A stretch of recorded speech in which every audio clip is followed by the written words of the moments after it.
You may have seen this long package on our Instagram story. This is the awning, which I think I'm going to get out and look at putting up now, because it will give us a bit of rain protection over the side door as we go forward with other bits and pieces.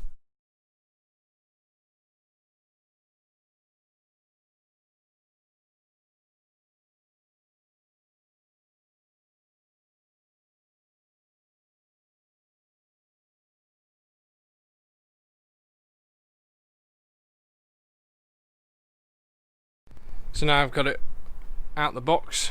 We've got the awning itself. This is the back face that you can see here.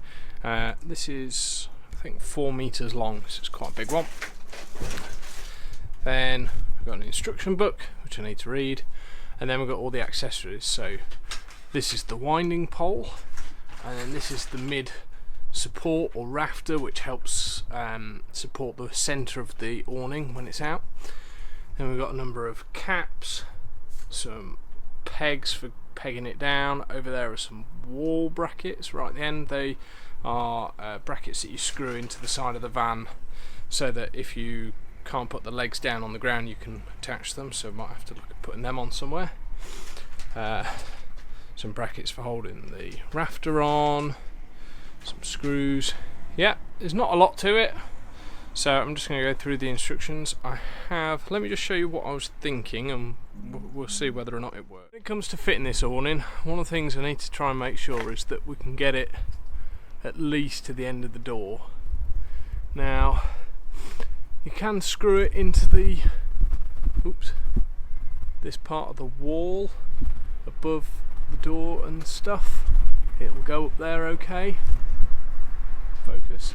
But what I'm thinking is, actually, because it's a nice vertical surface, is to attach it to the side of the roof rack, because I can put some riv nuts in. I can put some riv nuts in the side of the roof bars.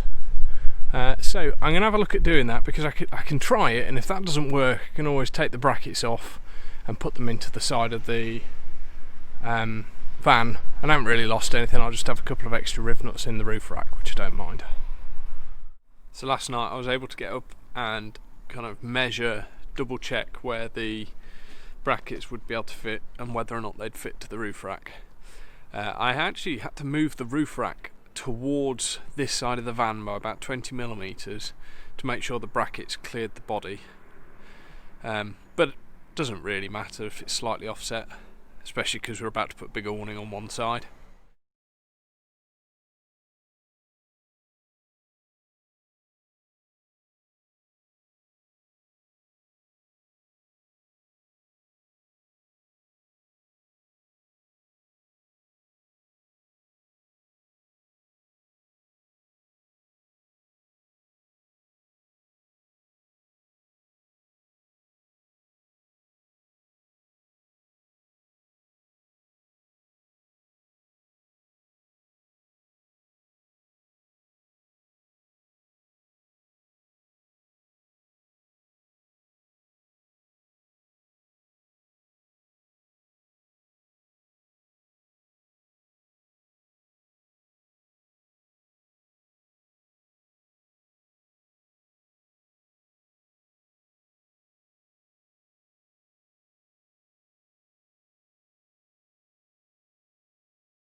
So I've used a tape measure to mark out the positions of all the brackets, and I used the brackets as templates to drill the holes in the bars, and they are 6.5 millimeter holes.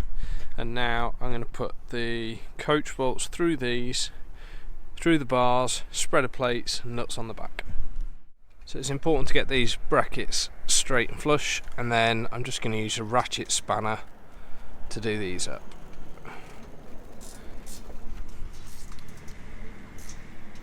And they are very long bolts, so this might take a while. Let me turn it on time.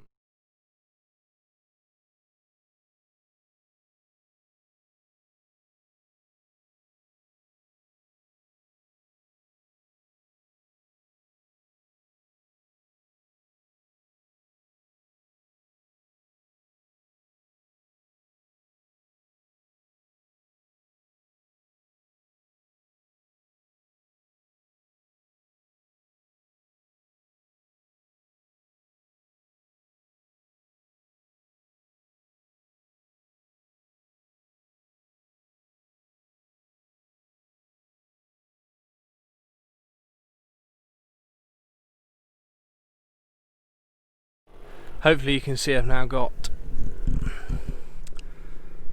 all 3 brackets bolted to the roof rack, and we're going to lift the awning up here and test fit it and see how it goes.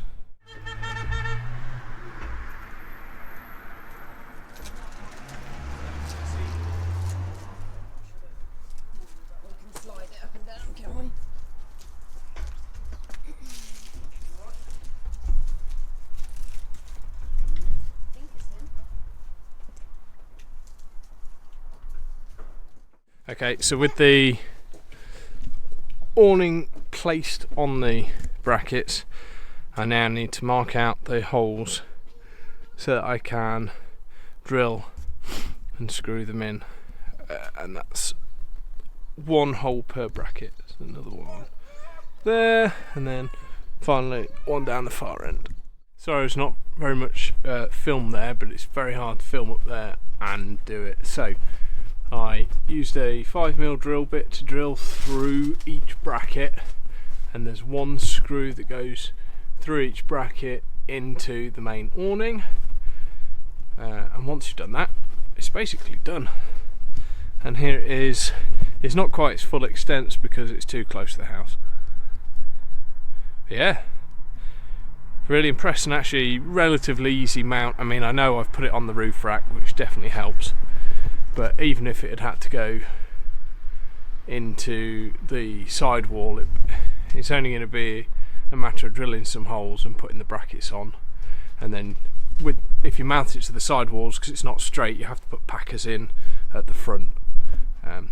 We'll see how this goes. I mean, one obvious thing about this is it isn't sealed between the van and the awning. So if it really tips it down, water is definitely going to come through that gap, and that's just the way it is. I might see if you can put the rubber strip on, but I think because of how we've got it mounted, I think the rubber strip actually goes on the top at the back, so it won't do anything. But yeah, I'm happy with that so far, and I'm just going to have a quick play with it, make sure it goes in and out alright.